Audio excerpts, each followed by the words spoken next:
Exam पड़ा है आन, स्टूडेंट हो रहा है परेशान, लगाना पड़ेगा जी जान तभी मिलेगी आपको पहचान। जी हाँ बिल्कुल। अभी सीजीएल की डेट थोड़े दिन पहले आई और अब सीएचएसएल की आई, तो कहने का मतलब है कि बैक टू बैक एग्जाम्स आ रहे हैं आपके। और ये आपके लिए गोल्डन अपॉर्चुनिटी है गाइस। माय नेम इज जीवित सिंह, एक बार फिर से आपके सामने हाजिर हूँ। होप सो कि आप अच्छे होंगे। और आज हम डिस्कस करने वाले हैं एसएससी सीएचएसएल की 3 मंथ्स का मास्टर प्लान, जिसके अंदर मैं सारी की सारी डिटेल्स आपको बताऊंगा कि क्या क्या आपको पढ़ना है, क्या क्या नहीं पढ़ना है, एंड कि किस सेक्शन को कितना टाइम मिलेगा, marks, cut off, scheme of examination, books, सब कुछ। बुक्स का हालांकि मैं एक अलग सेक्शन में ज़्यादा डिस्कस करूंगा, इसके अंदर बहुत अदरवाइज लंबा हो जाएगा सेक्शन। और हर सब्जेक्ट का मैं थोड़ा थोड़ा आपको आइडिया देता जाऊंगा। और स्पेशली जीएस जो इसके अंदर आती है वो बिल्कुल अलग टाइप की आती है, तो उसके लिए भी एक अलग वीडियो हालांकि बनेगी। तो ये सारे के सारे टॉपिक्स आज डिस्कस करेंगे। जो सीजीएल वाले लोग हैं, ऑलरेडी सीजीएल की तैयारी कर रहे हैं, वो अपना जो ऑल्डर मैंने स्ट्रेटजी बताई थी सीजीएल के लिए उसको फॉलो कर सकते हैं। और क्योंकि लगभग सेम सा ही रहेगा। और जो सिर्फ पर्टिकुलरली सीएचएसएल के लिए ही फॉलो करना चाहते हैं तो उनको वो इसको सुन ले, ठीक है। अच्छा, एक और चीज़ है कि एजुकेशनल क्वालिफिकेशन का कुछ लोग पूछ रहे थे, तो 12 पास होना चाहिए। अब परसेंटेज का कुछ मेंशन नहीं है, तो इसका मतलब कि कोई मैटर नहीं रहेगा, सिर्फ 12th पास रहेंगे तो आपका काम हो जाएगा। ये छोटा सा नोट मैंने नीचे करके डाल दिया था। चलो बताता हूँ अब आपको पूरी की पूरी कहानी।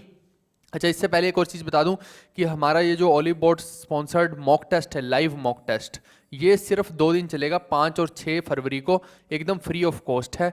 तो इसको आप ज़रूर अटैम्प्ट कीजिए। डिस्क्रिप्शन में इसका लिंक है, ये देखिए कि किस किस एग्ज़ाम के लिए है, ये यहाँ पे मैंशनड है।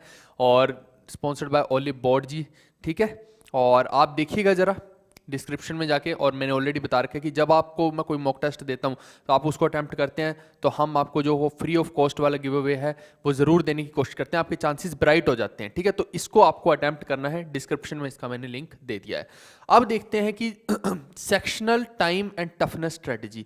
सबसे पहले तो आप देखिए कि इसके अंदर ये 4 सेक्शन है, जीएस, इंग्लिश, रीजनिंग, मैथ्स, यानी कि बिल्कुल सीजीएल का ही पैटर्न है। सीएचएसएल के अंदर लगभग हर बच्चा देता है, जो सीजीएल दे रहा है वो सीएचएसएल देगा ही देगा, ऑटोमेटिक है, ये ब्लड में है उनके। तो 25 क्वेश्चन, ये क्वेश्चन हो गए और ये मार्क्स हो गए 50 नंबर के, यानी 2-2 नंबर का एक सवाल हो गया। ऐसे ही सभी के अंदर होता है। लेकिन अब टाइमिंग की बात करूं तो मैं बोलता हूं कि जीएस को आपको 6 से 7 मिनट मेरे हिसाब से देने चाहिए, लेकिन इसके अंदर जीएस कई बार बहुत टफ आ जाती है। मैं आपको क्लियर कट बता रहा हूं, सीजीएल की जीएस और इसकी जीएस में जमीन आसमान का थोड़ा फर्क रहता है, यकीन मानिए। कुछ कुछ देखिए, स्टैटिक पोर्शन तो चेंज नहीं होता है, लेकिन कुछ कुछ चीजें ऐसी हैं जो ये अलग सी टच कर लेते हैं स्टैटिक के अंदर। तो वो एक अलग वीडियो में डिस्कस मेरे को करना पड़ेगा, क्योंकि उसमें बहुत सारे ऐसे वास्ट टॉपिक हैं जो मुझे बताने पड़ेंगे आपको, और वो काम की वीडियो रहेगी, उसको जरूर देखिएगा। और मैं आपको बता रहा हूँ कि सीएचएसएल वाले बच्चे जो होते हैं वो सीजीएल की पोस्ट पे भी जा सकते हैं। इसीलिए मैं बता रहा हूँ ये बहुत इंपॉर्टेंट है कि आज की डेट में आप एक जॉब ले लीजिए, आपके हाथ में अगर जॉब रहेगी तो रहेगा कुछ, नहीं तो कुछ नहीं रहेगा। ऐसा हाल हो चुका है आज की दुनिया में। तो इसीलिए सीएचएसएल को अब आप हल्के में नहीं ले सकते। पहले हो सकता है कि आप किसी टाइम पे हल्के में लेते हो, अब मत लेना गलती से भी हल्के में। ये भी नहीं मिलेगी और वो भी नहीं मिलेगी, कोई नहीं मिलेगी, फिर तो फिर बैठे रहोगे आराम से कुंवारे, समझ रहे हो। तो इंग्लिश जो है 7 से 8 मिनट में आपको करनी है। इंग्लिश ही एक ऐसा सेक्शन है इसके अंदर जो सीजीएल के कंपैरिजन में लो लेवल का ही रहता है इसके अंदर। इसको छोड़ के बाकी कोई भी सेक्शन में कुछ भी कर दिया जा सकता है। आप देखिए कि रीजनिंग में भी क्या होता है कि हर बार ये ऐसे ही करते हैं, 2 से 3 या 4 सवाल ऐसे दे देते हैं जो थोड़े टफ रहते हैं, जिसकी वजह से बच्चे का टाइम किल हो जाता है। इसीलिए मैंने 15 से 18 मिनट रीजनिंग में लिख दिए हैं, क्योंकि इसमें टाइम किलिंग के चांसेस हाई रहते हैं। मैं ये नहीं बोल रहा हूँ कि रीजनिंग डिफिकल्ट आती है, 3 से 4 सवाल जब डिफिकल्ट डाल दिए जाए उनमें जो टाइम किल होगा उसकी मैं बात कर रहा हूँ, इसीलिए तो स्किपिंग टेक्निक है। और रही बात मैथ्स की, तो उसको 28 से 33 मिनट मैंने लिखा है कि इतने में होना चाहिए। और अगर आप यहाँ से टाइम बचा लेंगे तो यहाँ पे आपको वो काम आ जाएगा। लेकिन कमाल की बात यह है कि मैथ्स के अंदर भी आज की डेट में सीजीएल से भी मुश्किल सवाल डाल दिए जाते हैं। आप समझ रहे हैं मेरी बात को, सीजीएल से भी मुश्किल सवाल डाल दिए जाते हैं सीएचएसएल के अंदर, अजीबोगरीब सवाल भी डाल दिए जाते हैं। यानी कि ऐसा लगता है कि जैसे सभी एक्सपेरिमेंट्स सीएचएसएल के बच्चों पे ही होने हैं। तो अब कर दिया जाता है तो क्या कर सकते हो, कुछ नहीं कर सकते हो। उन क्वेश्चंस को एक ही मैं बोलूंगा चीज कि सबसे पहले अगर कोई वैसा सा उल जुलूल सवाल दिखता है तो उसके लिए सिर्फ एक ही शब्द है मेरे पास, स्किप। वही बात रीजनिंग में, वही मैथ्स में होने वाली है। और जो जीएस है उसके अंदर अगर उलझुल सवाल आता भी है तो वो काला अक्षर भैंस बराबर है अपने लिए। जीएस के अंदर क्या कर सकते हो, जो पढ़ रखा है आता है तो ठीक है, नहीं आता तो नहीं सी। इसमें तो डिसीजन लेना बहुत आसान है, लेकिन यहाँ पे डिसीजन लेना मुश्किल रहता है। और मैं आपको बता रहा हूँ, यकीन मानिए कि अगर 3 से 4 सवाल यहाँ पे मुश्किल दे दिए जाएं, 3 से 4 सवाल यहाँ दे दिए जाएं, तो ये 8 जो सवाल हैं, 6 से 8 सवाल आपका करियर बर्बाद करने में काफ़ी हैं ये, ठीक है। तो इन्हीं 6 से 8 सवालों को आपको थोड़ा इनसे बच के रहना है। आप देखिए कि सीजीएल टीयर 2 के अंदर भी यही प्ले कर रही है एसएससी, और इसके अंदर भी यही प्ले कर रही है। हम एनालिसिस करने के लिए बैठे हैं यहाँ पे, तो एनालिसिस करके हम यही आपको समझाने की कोशिश कर रहे हैं कि इन दोनों सेक्शंस के अंदर उल जुलूल सवाल आते हैं जिनको आपको स्किप करना है, नहीं करोगे तो खत्म काम, कहानी खत्म वहीं पे, ठीक है। वही है, यही 6-7 सवाल आपके डिसाइड कर देंगे। ये तो इसमें तो टीयर 2 भी कुछ और ही लेवल का है, वो सब डिस्कस करूंगा मैं अभी। तो इसके अंदर यही 6-7 सवाल आपका करियर डिसाइड कर देंगे, मैं आपको बता रहा हूँ। ओके, अब देखिए कि marks required and cut off. अब देखो कि यूआर कैटेगरी है, जैसे अनरिजर्व्ड की marks required and cut off में कि अनरिजर्व्ड की इतनी गई है नॉर्मलाइज्ड कट ऑफ, लगभग अगर इसको हम चेंज करके देखेंगे रो स्कोर की फॉर्म में तो इतना सा बनेगा, 125 के आसपास बनेगा। तो आप समझदार है खुद, ऐसे ही आप इनको भी चेंज करके देख सकते हैं, थोड़ा बहुत आपको वेग आइडिया लग जाएगा कि 120 के आसपास कुछ ऐसे बनेगा शायद। तो 120 तो नहीं, 122-23 मान लो कुछ। देखिए हल्का फुल्का से एक आइडिया लग जाता है कि नॉर्मलाइज्ड और रो स्कोर के बेसिस पे आपको पता लग जाता है कि कितने के नंबर आपको इसमें चाहिए होंगे सिर्फ और सिर्फ कट ऑफ क्लियर करने के लिए। कट ऑफ का मतलब ये बिल्कुल भी नहीं है कि आपकी जॉब लग जाएगी, ऐसे ही ये मैंने बाकी कैटेगरीज का भी लिख दिया है। तो कहने का मतलब मेरे हिसाब से अगर मैं आपको बोलूँ कि टीयर 1 में आपको कितने नंबर चाहिए होंगे कि आपके सिलेक्शन के ब्राइट चांसेस रहें, तो अगर आपके 150 से 160 हैं तो आपके ब्राइट चांसेस रहेंगे। अगर इससे नंबर ज़्यादा है तो आपको 100% मान के ही चलो कि अगर थोड़ी सी जो आगे वाले एग्जाम्स में मेहनत है टीयर 2 टीयर 3 की, वो थोड़ा सा आपको एफर्ट डालना है और आपका सिलेक्शन हो जाएगा, ठीक है। तो ये जो है इतने के नंबर आप अगर ले आएंगे तो आप एक सेफ साइड में चले जाएंगे। अब कोई बच्चा बोलेगा 145 ले आऊंगा तो क्या कर, तो वही है कि आगे मेहनत बढ़ती जाएगी ना, मुद्दे की बात तो वही है सारी की सारी। तो अगर अगली मेहनत कम करनी है तो फिर जो टीयर 1 है इसी के अंदर आपके पास CHSL के अंदर स्पेशली स्कोप ज़्यादा रहता है। ये हमने मार्क्स की बात की।